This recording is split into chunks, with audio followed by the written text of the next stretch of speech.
Hello everybody and welcome to the fourth round of the Tail Racing Ring Runners in Season 11. It's time for the first of our rounds taken on the shortest of our layouts, of course, where we end the season every time. It's time to take on just the North side for the only time actually before Duck Week, which this season is on the 3rd of September. It comes after the FF1600, the HPD and the TCRs so far this season, and we are very much looking forward to taking a bit of a slower speed, maybe, in this next race, fourth race. Pleased to be back, myself, Ian O'Leary, alongside James Parfitt for this next round. It's been noticeable, James, that there's been no Jason Hightower, and that is a shame in its sense, but it has kept things very close between the top guys. It definitely has, to be honest with you, and I think it's been absolutely amazing. We've had 3 different winners, 3 different second places, and 3 different thirds. So it's keeping it open, no Hightower this time around. We can touch on the scores as we go along, but they are getting on the grid ready to go.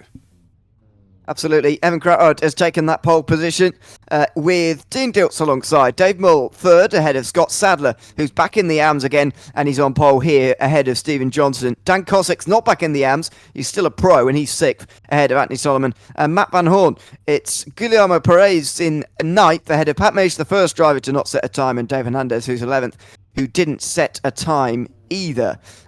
Should probably worth going back to the mini stocks last season, really, in previewing this race a little bit. Or is it? Do we do the street stocks? Is it not the same thing? Maybe it's not the same. But anyway, unsurprisingly, Jason Hightower won the street stocks last year. Maybe that doesn't tell us anything really about what is going to happen here. Aaron Smith was in 2nd. He's not here either. Evan Crouchard was on the podium, and there you go. He's on pole. So the only one left of those who was on the podium last time in street stocks anyway, kind of similar. He's on the pole here. Maybe not surprising. Yeah, absolutely. If we have a quick look at the scores while they're running down the dot and go home, or not actually going anywhere at the moment, but this is the situation in the AMS. Yeah, Scott Sadler leading the way by 19 points ahead of Stephen Johnson. They're on the front row together here for this race as well. Matt Van Horn is 3rd ahead of Anthony Solomon, with Guillermo Perez rounding out the top 5. It's Chase Petterjohn, Tim Watchow, John Amico and Dylan Hesslink of those who have set times, and all the others at the bottom hopefully are going to be filled in with scores when they appear. It's Corey Stas who leads overall, though, with 12 points over Dean Delta and Evan Crouchard, with Dave Mull and Dan Cossack rounding out the top 5. Dave Hernandez just 1 point further back, tied with Pat Mace. Then a bit of a gap back to Matt Green. Logan McKinsey and Matthew Mayo round out the top 10, with Ian Bertolucci and Ray Teo rounding out the 12 pros who have taken part this season. Good pro entry list so far this season, especially at the first race, I've got to say, where there was 12 pros overall racing in an 18-car field in the FF1600s. It's a little bit smaller field this time round, but that happens. The field does undulate over the course of the series. I'm expecting next week in the GT4s to be a little bit more healthy in terms of numbers. I reckon it will be. It's a bit more of a popular car class. Yeah, absolutely. It always happens throughout this season. We can have 25 one week and as I say, 11 this week. And it just really depends on the car and people who have got the car, or who want to drive the car, and whoever wants to come out either. So we've got the core of Crouchfield, Diltz, Moles there, Sadler's there, Cossack's there, Johnson's there. So it should be fun regardless, but it's the same format as it always is. 4 laps ready to go here at Nords. 154 corners for them to battle with. Absolutely. It's a massive challenge, as it always is. Time for the North side again here in the Tail Racing Ring Runners. The mini stocks about to get underway. Out of the final corner then. And it's Crouchard who gets us underway, but Dilt's not caught off guard by the early launch because he can't wait any longer coming onto the front straight. Crouchard takes the apex though, and he takes the lead. Dilt's in 2nd, then Sadler and Mull who fight for 3rd. Sadler the leader, of course, in the AM class at the moment, looking to put some distance between himself and Stephen Johnson down onto the Hatzenback. They go side by side with Sadler around the outside, and he's going to be locked in with Mill there, with Johnson just behind as well. Still side by side as they come into the Hatzenback proper now, into the first sector. Still they go, my goodness. Can Sadler finally get this done? No, not quite. Mull goes round the outside and he finally gets that place off the AM leader. Yeah, great start from Crouchfield there. Done what he needs to do. It's going to be interesting to see how Dean Diltz gets on. this time around as well. And now it's going to be Dave Mole, Scott Sadler. It's going to be the run now down into Arenberg. How's the pace going to be? What are we looking for top speed under the draft? Well, I don't think we're going to much get above 130. Might touch 140, but I think it's going to be more around the 130 mile an hour mark here for these guys, as Krautfeld holding onto that car, getting it sideways as well. Dale's tucked in right behind him at the moment. On the run over the crest they go. This is where they're going to up the speed a little bit. It's going to touch 130 just here, but coming down into Arenberg is going to be very difficult. How are they going to stop these cars?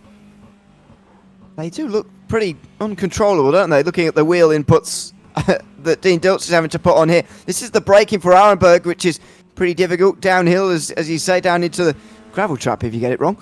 On the outside, there's a lock-up, there's some trouble. That's Parry just in front of us here as we run aboard with Anthony Solomon, and Solomon's going to get a run down the hill because of that slight lock-up and mistake just in front. Yeah, unfortunately there for Guillermo Paré. It's now Solomon tucked in right behind him again, down the hill, topping north of 130, just hitting 140 up the other side into the fast left-hander. How are they going to handle this before we go into Adnal Forest? There's somebody on the grass there as well. I think that's Dean Paré was on the grass, wasn't he? And unfortunately he's into the wall. We'll have a look back at how we got that one. I can guarantee he ran wide, hit the curb and went on the grass, hit the barrier and went across the track. That's about how it normally happens here on this circuit. Yeah, we saw it down into Arenberg. Parra just getting a little bit too late on the brakes, and it happened again there into Adnal Forest. He just went wide into the barrier and then off into the other side of the circuit, into the barrier over there. So he drops to the back of the field, unfortunately for him. It's been interesting that Pat Mason and David Andes haven't been able to make any progress yet. You'd think that those were two drivers maybe where they could really make progress here in terms of their position, but they're stuck at the moment in 9th and 10th, just behind Matt Van Horn, who is in 8th as things stand, and not really having to do any defending, but Pat Mace is still nevertheless not able to get past. No, he's not able to at the moment as well. Matt Horn's got that car all loose. He's on the grass now as well. He's coming across the back of the track. Oh. Did he manage to hold it? I think he did for Matt Van Horn, but that's a position for Pat Misch here. He's going to go through. Job done for him. Moves up one. David Andes now tucked in behind Horn as well. How's he going to cope? The front guys are spreading out just a little bit. Stephen Johnson, however, he has got Dave Mould, Dan Kosick right behind him. How's Johnson going to handle this? Of course, in that battle with Scott Sadler in the championship as well. They're battling out for the AMs. They're not far away from each other. Sadler got a podium at the ARC, in the ARCs as well. He grabbed the 3rd place, which was great for us to watch. But for the moment, it's all about what Stephen Johnson's going to be able to do here. Can he get through? Can he make up time? Is he going to be able to lose? Is he going to lose time with Dave Mould tucked in behind him? It's all questions at the moment for Stephen Johnson. He's got to find what's going to be best for him. Yeah, absolutely. He is surely going to be under pressure here, though, at the end of this straight, because with Dave Mull right there, Mull's surely going to be on his way past. Let's see, though, as Dan Kosick also queues up here and gets the double slipstream maybe on the run up towards the mud curve. This is the highest position being battled over at the moment as the front three have spaced themselves out. Here comes Mull. Is he close enough? It doesn't really look like it at the moment.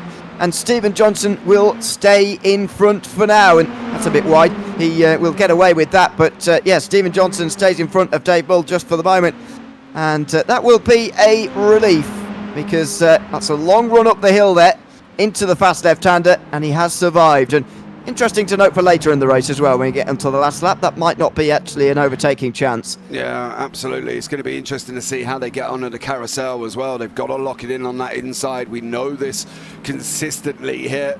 It's got to be taken in, otherwise if they pop out, it's never ever good. So Johnson holds it. He's forced Mould to come out early. Johnson's on the grass now as well. Mould tucked in behind. Kosick's going to find a place to go. Is he going to try and send it free wide? Johnson in the end backs out, and Kosick and Mould go past Stephen Johnson, and that is one of the problems with the carousel.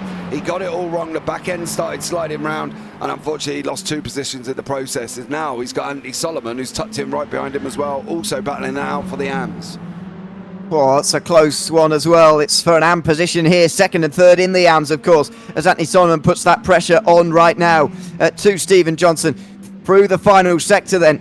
It's a little bit sideways to Solomon through there, but so the way you have to drive this, not that sideways. Wow, that was a big save for Solomon. And there's the tricky part of this final sector at this racetrack. you can so often get really sideways, really difficult to control. These cars are not made for a section of racetrack like this. No, definitely not. These cars ain't made for a section of this racetrack at all, to be honest. There ain't one section that might suit these cars, apart from the run down of Dottingham because it is remotely straight. That's about it. They're made for short ovals, of course, and that's the problem.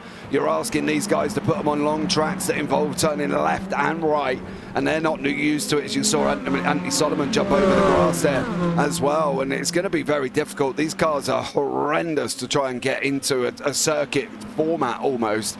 You know, open setups, do they help? Well, questionable. I've got to be honest here on this kind of circuit, because what can you actually do here? It's going to be very, very difficult indeed for these guys, and hopefully most of these will make it to the end, apart from Guillermo Pare's running off earlier. We haven't, touched wood, and I do touch wood quite rapidly, that we haven't had many other dramas. And that's Johnson with a poor run through the Stefan Bell FS there, and Solomon goes straight through into sixth position, almost as if Johnson had a slowdown, but I don't see where he would have got it. Maybe I just wasn't. I don't know. I don't know where he would have got that, but anyway, he loses the place to Solomon, who was a bit wide there at the Klein Carousel, and loses a bit of time. Not loads, but just a little bit. And now we'll start to see the slipstream down the Dottingham, because we saw it on the way to the Muck Curve. Normally that is a good chance at overtaking on this circuit, but it just wasn't this time round. That's a good run as well from Johnson, so maybe this will be a little bit of a false showing as far as the slipstream is concerned. But Solomon is going to get it a little bit here from Kosick, and Johnson's going to get the double toe here, and he's already within quarter of a second of Solomon. He needs to slingshot straight past, really, and use this, unless he's going to bump draft down the straight, because Solomon's going to keep the slipstream from Dan Kosick here. He's going to side draft him as well as Johnson, and he now pulls very to the left-hand side of the road. Solomon seems to pull right to the right-hand side to almost let him go there, and Johnson goes straight through. So on the Dottingham, the longer straight, it is at least possible to get yourself through. Yeah, Johnson did it at the right time there as well. He just did it before the crest, running down under Bilston, so he had that massive overspeed bringing it down the hill, so he got that overtake done. The question is now for Anthony Solomon, what's he going to be able to do? Johnson's managed to obviously make mistakes. He's got to be careful more of this as well. David Hernandez and Guillermo Pare are battling out at the back end here. Not a good run for Dave at the moment. No offence, Dave, if you watch his back, but it isn't a good run for you currently sitting in that final spot at this moment in time. But anything can happen. We know anything can happen. We know Nords in general. We've been here now for, what are we, 4 seasons? I think we're into this. So we know this is going to happen, and we know people like that, like Stephen Johnson, are going to look at obviously trying to nullify their mistakes, but they will make them. And unfortunately, if you make it at Nords, it's a big one. Oh, look at this. It's super close again. As Kosick, don't forget, who was an AM driver not too long ago before he won the AM Championship fairly comfortably. Fairly comfortably. He did win it, but it wasn't that comfortable. Stephen Johnson queuing up right behind him. And Solomon next in line as well. You know, this is a real battle here of 3 evenly matched drivers as well. Don't forget Johnson and Solomon, who get the bonus points for finishing second and third in AM. So effectively, when these two exchange places, it's not 1 point as most of the positions, or all the positions are, other than first to second.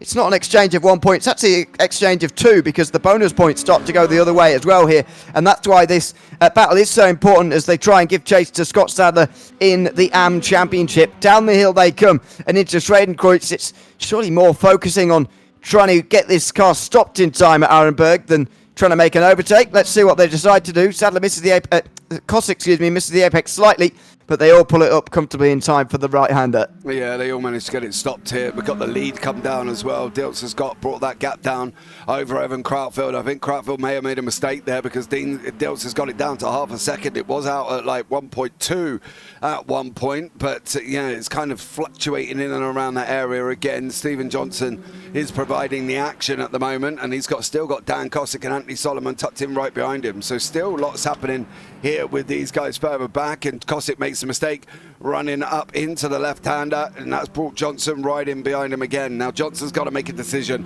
How long is he going to wait? Is he going to wait, and what's the situation going to be? Because I can tell you one thing, he can't wait too long, because Dan Kosick's escaping up, Dave Mole, is escaping up the road. Parade, meanwhile, has made a bit of progress further down the field. Hernandez was dispatched not so long ago. Now Matt Van Horn, who's actually going to lose 2 places by the looks of things. Hernandez going to go through on him as well on the way towards Metzgersfeld. And I get the feeling Matt Van Horn wanted to let that get single file in time for this left-hander, to be honest. It's very easy to find yourself off in the grass, and at that point you're not going to stop yourself from hitting the wall quite hard. But Poe's recovering quite nicely, back up to 9th again after going off the road, and seems to have just scaled it back a little bit so that he's not hitting the wall all the time. He was, in the wall at Adnar Forst at the top of the hill there, so it's good that he's back on the straight and narrow, and he's back ahead of Fernandez as well. Yeah, he's back through Guillermo Paré and is making his way forward, which is great to see. Stephen Johnson, Dan Kosick, I've got a funny feeling and they're not going to leave each other alone for the duration of this race. They are very matched on pace, and that's the problem here for these guys. Oh, well, there you go. Wow. Brakes too late for Exmuller and hits the wall pretty hard. Now, I wouldn't be surprised if there's suspension damage there. He hit the wall, right on the corner there of the car, which is exactly how you can expose your front right suspension to some pretty serious damage. Let's hope that's not the case for Dan Kosick, but that is exactly how you get some front suspension damage, by hitting the wall at that angle. And Solomon's now off at Bergwerk. He might have found the wall. No, he just missed it. Just missed it, I think. Very, very closely. Just missed it there, but... yeah, these guys are starting to settle down. One battle that is starting to hot up, though, is Mr. Hernandez and Mr. Paré are going at it tooth and nail on the run up into Carousel. We're going to find out what Dave's got here. Is he going to be able to get through? I do love Dave's livery. Certainly like Guillermo's livery is quite nice as well, as these guys continue to fight once again. This is for 9th and 10th on the grid at the moment. Yeah, I do like Dave's livery as well, actually. It's looks very good. Are we actually agreeing on something, Mr. O'Leary? Wow. On liveries, it's especially rare. It is right, yes. That's good. It feels like it reminds me of a real life car, but I can't quite put my finger on what it is. And that's a difficult Google search. so I'm going to have to live in pain on that one, unfortunately. But that looks very familiar to me. Do you know what that is? Go on. That is the old BTCC Ford Mondeo livery. Is it? I'm not sure that... It is. I was thinking more sort of stock car racing, if that has appeared before, but maybe you're right. No, thinking back, it is right, and it's the Rapid Fit livery. I'll send you the link because I've managed to find it quick enough that you can see the picture on there of the yellow Mondeo there as well. It's the Ford BTCC livery that's on Trade and Paint's the Rapid Fit one. That's very good. Thank you. I wonder if Dave Hernandez is a BTCC fan. He is. He loves touring cars. He's the touring car community manager for iRacing. Yeah, I know, but he's not.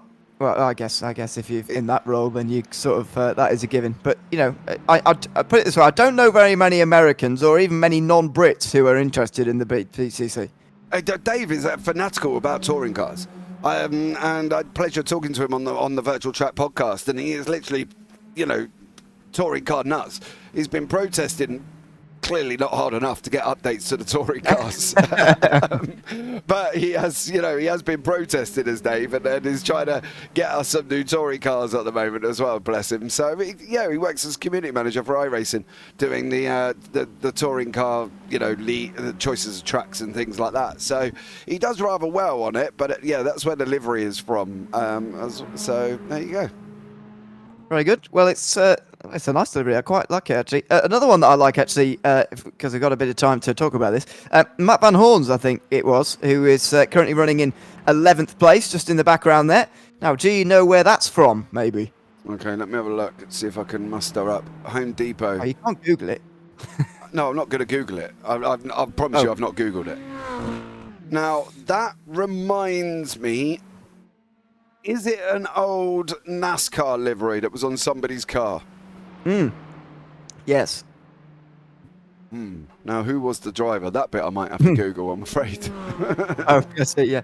Well, I'm not sure how long it was, but certainly for some period in the early 2000s, Tony Stewart drove a very similar Home Depot orange. I can't remember what manufacturer it was driving for either. It was in a Chevrolet like that. Monte Carlo. 2005 at Daytona International Speedway. Basically, he was in the Home Depot orange liveried machine. He was in it for the whole 2002 season as well, so maybe he was in it for years. Maybe. Don't know. He's had a Home Depot sponsor since 2002, and then changed the livery in 2006. No, that's still Home Depot. Powerade he went to in 2006 at Dover in the Monte Carlo SS.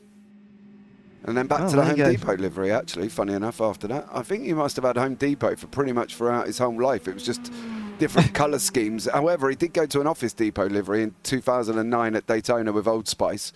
And then his Office Depot, then he went to Burger King and a few others. So, yeah, he's had his variations and liveries.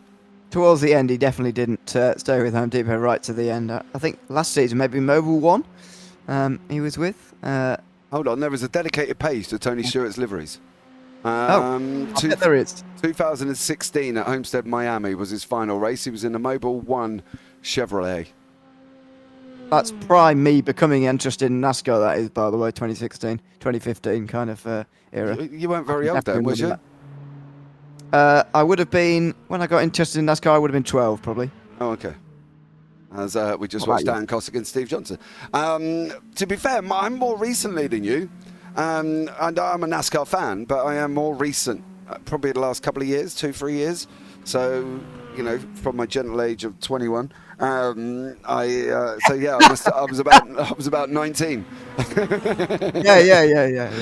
All right. You were younger than me. All right, I was 44. Leave me alone. Jesus Christ. Oh dear. It's you missed out on the glory days of not stage racing.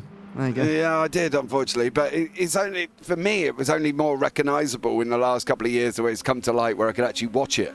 I don't think I went much beyond, you know, hunting it out. It was probably around the whole COVID 2020 era that I sort of thought, "Oh, what's NASCAR?" And then when I got into sim racing, probably. They came back very early, didn't they, for NASCAR? Obviously in front of nobody, but they came back pretty early of all the motorsports, which I think probably did generate some interest in the series, because nobody had anything to watch at that time in the year. So there you go. But yeah, no, it's anyway, we've gone on a right tangent. Yeah, but that's because they're all spread out across the racetrack. We're allowed to when they're all spread out. I'm sure Dave doesn't care when we do this. Yeah, and also, by the way, it's as Cossack gets a little bit loose. Yeah, you made a proper mistake there for Dan Cossack, unfortunately. Arenberg, that was a bit of a slide, but I don't think Johnson's going to come through into Adnar Foss. There's not really any need to at the moment. Kind of goes against your theory that the slower the car, the better the racing, because at the moment it's not the fastest car in the world, and also they're getting quite spread out. So a little bit of an anomaly to our theory in the last few weeks. Yeah, it normally does work out like that, and you know, and this is just an exception to the rule this week, I think, as well. Probably low numbers is not helping, but at the end of the day, these cars are very difficult. I wouldn't, you know, I love this league, and I think it's a great concept and everything else, but, you know, there are some cars I would not want to touch with a barge pole, and this would be one of them, to be blatantly honest with you. Going around this circuit, I wouldn't want to even go to anywhere near it. I'd have to beg and borrow and steal a blinking setup, because I wouldn't even have a clue what to start with. So, yeah, no, I can understand why we've got low numbers. As you say, GT4s next week should be a little bit more fuller, because everybody at least one point has owned a GT4, and we've run there like we did last season. So I do expect it to get a little bit bigger, but you can also see here, just visually looking at this, Cossack is really trying to open this 6/10 gap at the moment to Johnson. It did just touch 7 like it has now, but for Dan Cossack at the moment, he was also making silly little mistakes, getting that back end slidey, which unfortunately is affecting him on a couple of runs out of the corners. Yeah, and I'm not sure if that's the normal way the wheel is round, or whether Johnson's got some damage, but that car is definitely not. He's not driving straight to keep it in the straight and narrow, as you will have seen from that bit of vision a moment ago, and here it is again.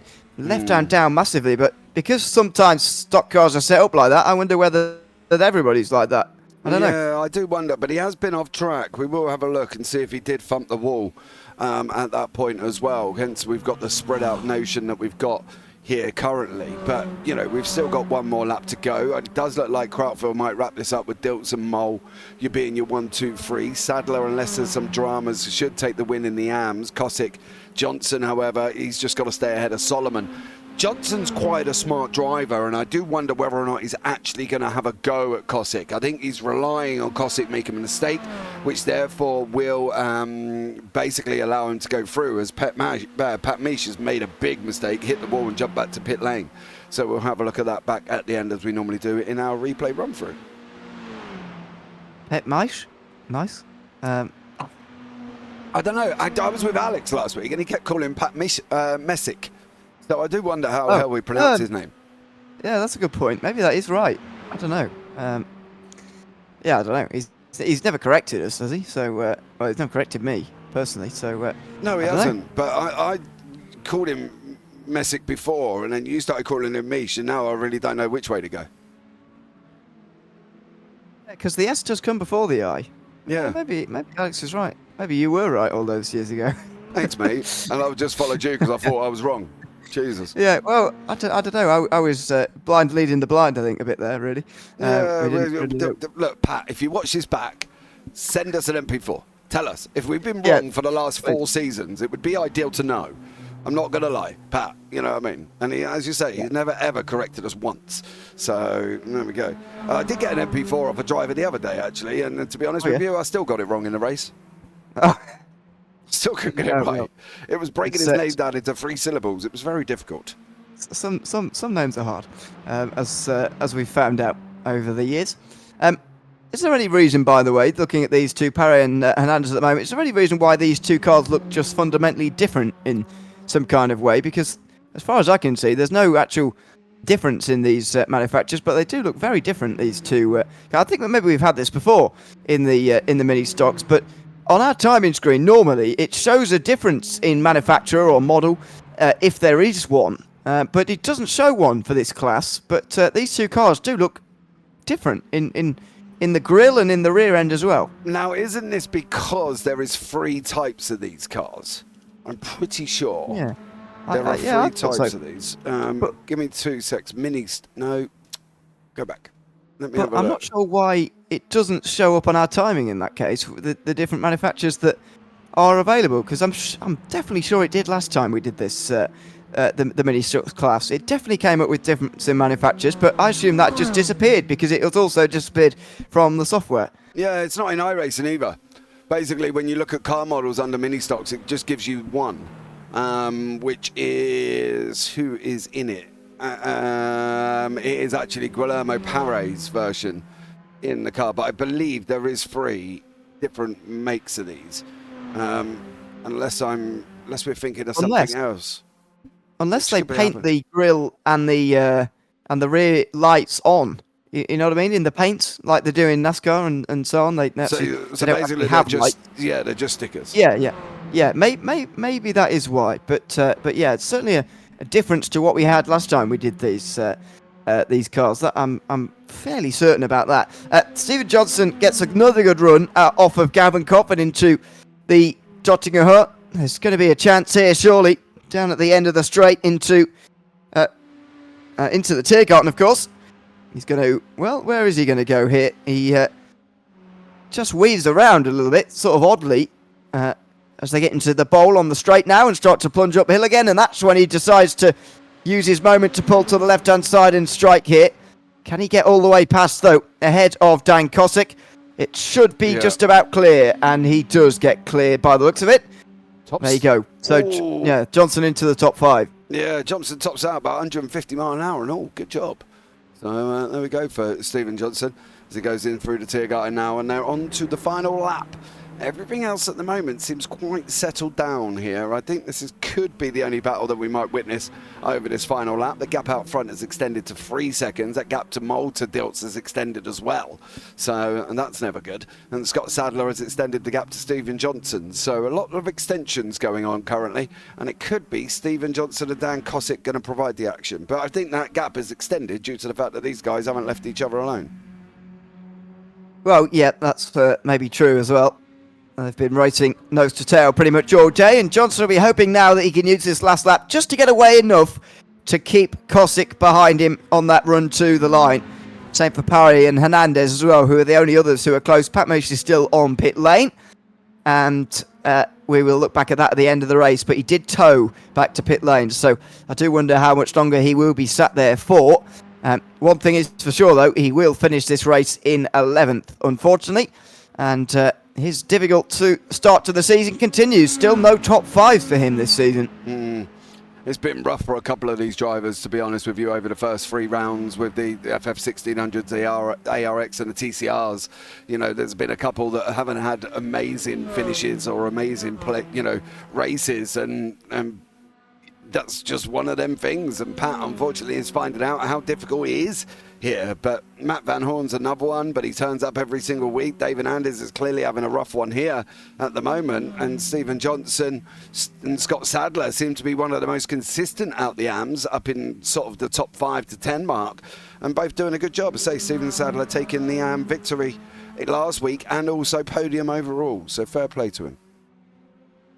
Absolutely. Next week, by the way, coming up is the GT4s, as I've already mentioned, and just want to touch on the rest of the schedule here because we're still early on in the season.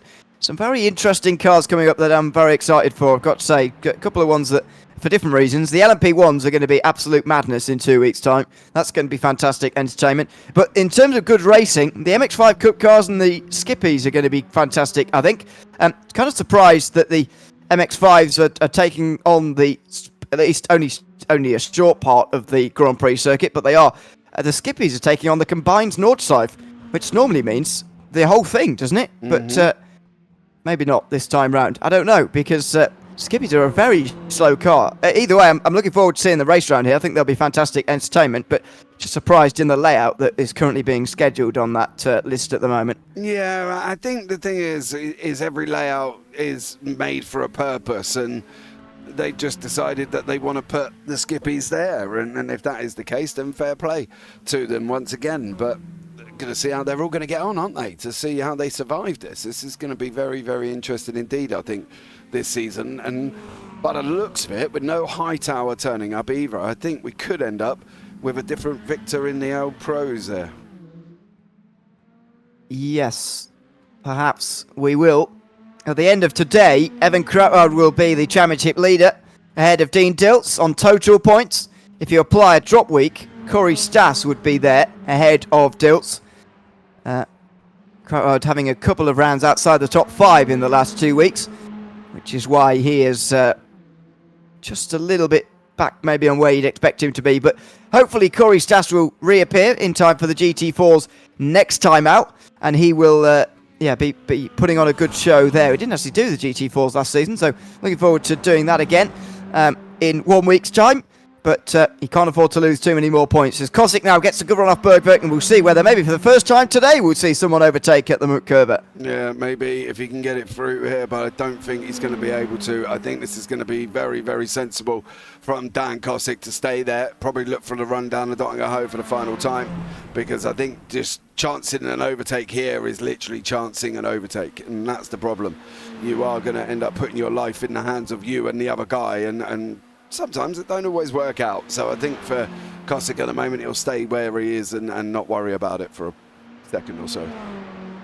No, he is going to wait by the looks of it, and that seems to be the sensible thing to do here at this circuit. Bit of a slide there in towards the Star Striker now. Late on the brakes, and into the a bit wide, into the corner itself at Star Striker, where they used to carry on straight forward and go very steeply uphill, but not anymore. They instead go into the famous carousel. Dan Kosick now closes right in time. Oh, and he just slips out there, does Johnson. Little bit wide, and that allows Kosick to get even closer. Now his only job here through the final sector is stay close and come through on the back straight on the last lap. Yeah, he's got to tuck in right behind him now. This is the situation for Dan Kosick. He's got to make sure that he can get through, but instantly Johnson pulls out 6 tenths on him again. So yeah, it's very, very hard, I think, for Kosick to stay with him, and I'll be worried if he isn't a little bit closer, because these aren't the most aerodynamically amazing cars, are they? They've got to be within 2.5 tenths, maybe even less than that, to see if they can actually get the draft. So Kosick's got to be closer, because at the moment he's losing a lot of time. Yeah, he certainly is. And that could be detrimental to him getting that top 5 that he will really be hoping for at the end of this race. There it is, 9 tenths of a second. It's teetering. Just needs to be closer than that, really. Doesn't need to be ultra close in these cars because the back straight is so long, but does need to be closer than that. Meanwhile, Evan Crowd is making his way into the Clyde Carousel in a couple of moments' time for Shroud shots at the moment as Johnson gets really loose. He undoes all the work he just did, and it's Kosick who comes straight through on the way down to Flansgarten. Yeah, mistake from Johnson there. That's going to put Kosick into 5th. It's now Johnson's turn to try and get onto the back, and I don't know if he's going to have enough pace this late on to be able to do that. 6 tenths, so they're going to go now. It's going to be interesting to see how close Johnson can go because he has looked the faster of the two. Yeah, absolutely. Is he close enough, though? And will he get through on that run to the end here, that run to the line? Now through the final corners. And Kosick and Johnson will continue their fight for the top 5 positions. But Evan Crowder won't need to fight anybody. He took the lead from the beginning of this race, and he hasn't looked back since then, really. Dean Diltz has not been able to quite stay with him. He's been doing a decent job, but not quite able to stay there. 5.5 seconds, and Evan Crowder is going to take the championship lead with his first race win of the season. He's been sweeping up a lot of the bonus points this season, I've got to say. He's got the most of anyone in rounds 2 and 3. But this is the first time he's going to take the race winning points with him as well. Through the final corners. And Evan Crowder is going to win here in the mini stocks. Here on the Nordside in the tail racing ring runners. A dominant performance from him. Meanwhile, Johnson versus Kosick for the 5th position. They're absolutely locked together after that mistake from Johnson. He's looking to get this position back again as he just gets challenged here by Dan Kosick, who's got his nose in front. And it looks like he's got his top 5 back as well. Just further up in front, former AM champion Scott Sadler is going to win in the AM class here today. That's a very important victory for him as he continues to extend his championship lead ahead of Stephen Johnson, in fact. He'll extend it by another few points there as Johnson can't quite get past Dan Kosick, rather, to finish in the top 5. Yeah, that's unfortunate for Stephen Johnson. He lost time, made a mistake, and didn't all quite work out. Anthony Solomon's going to come over the line in 7th. Guillermo Pare should come over the line in 8th with David Andes tucked in right behind him. And there they go. Good recovery, actually, from Parry to gain 3 places after his crash early. We'll have a look back at that a little bit later, of course, when we've gone through the results. And Andes just follows, and then Matt Van Horn in the background as well. He's 3rd in the championship coming into today, by the way, but Solomon will have overtaken him now. And Parry would have gotten quite close to him as well, actually, Matt Van Horn, who's unfortunately not having quite as good of a race as what he's had on a couple of occasions this season, although still no top 10s, other than this one, I guess, which counts, but lesser field this time round, which does take away slightly. Now he crosses the line, doesn't look like Pat Maish is going to, and so that will be the end of the mini stocks in season 11 of the tail racing ring runners. It is Evan Crowder who's taken the victory. 5 seconds the gap pretty much at the line ahead of Dean Diltz and Dave Mull on the podium. Scott Sadler wins in the AMs with Dan Kosick rounding out the top 5. Stephen Johnson and Anthony Solomon get the bonuses for being on the podium for the AMs. Guillermo Parade doesn't quite. Dave Hernandez and Matt Van Horn were the last drivers to finish ahead of Pat Maish, who didn't finish. He finished a lap down, in fact, after towing to the pit lane in the early part of that race. Well, let's have a look at a quick replay run through, which is not going to be too long this week. No, it's not. There's literally like four, I think, to look at. One of them was Guillermo Pare right at the beginning. Yeah, we saw the bit of this live, but just went a little bit too hot into the first part of Adnan Forest, scraped the wall on the left-hand side, come through on the left, and oh no, he doesn't avoid the wall there either, so comes and pats himself from one side to the other. That's how he dropped to 11th, although he did recover 3 places in the end to finish 8th, so did a good job of recovery. Now this, is this Stephen Johnson into the final corners? That's too late on the brakes, and that's a pretty hard bit of contact on the wall, getting him mixed up with Kosick there, actually, because they're in similar cars, but that's how Kosick got back through in the end, and yeah, Johnson never recovered his top 5 from there. This is Pat Maish, who already seems to have been off Yeah, he's already broken. Yeah. This is the start, I think. Whoa. And that is a really high-speed place to go off. He's done a good job of saving it, though. Yeah, he couldn't get it in pit lane, and then this is where he sort of decided, actually, I can't do a lot with this car. Heavily left hand down. Doesn't get it stopped. Bang, into the wall, and that's what sends him back into pit lane. Now, during that process, he come in and out a couple of times. I'm guessing that the steering wasn't fixed properly, but that, my dear, is actually it. Yeah, not surprised based on the race that we watched that there weren't too many replays this time round. It was a slower car. It was very difficult to actually control, as we saw. But yeah, the field did get fairly spread out during that one, which was a little bit of a shame, but not unexpected, as we saw. A very, very difficult car to take around a very difficult circuit. Yeah, absolutely was. And they're going to be, thank God, they've got an easier car coming up next week. Well, exactly. It's the GT4s. It's the last bit of sanity, really, for... well, there's 2 bits of sanity, really, in the next couple of weeks. But other than that, it's pretty mental. The Porsche Cup class is also on the other side of the LMP1s, which will be in 2 weeks' time. So that should be, well, madness, really, as advertised. Make sure you join us for that one, of course. We'll be... live, well, not live, we'll be recorded. We're never live. We'll be recorded for that one, of course, in the next round of the Tail Racing Ring Runners here in Season 11. I've been Ian O'Leary alongside James Parfitt until we see you next week for those GT4s in round 5. It's goodbye for now.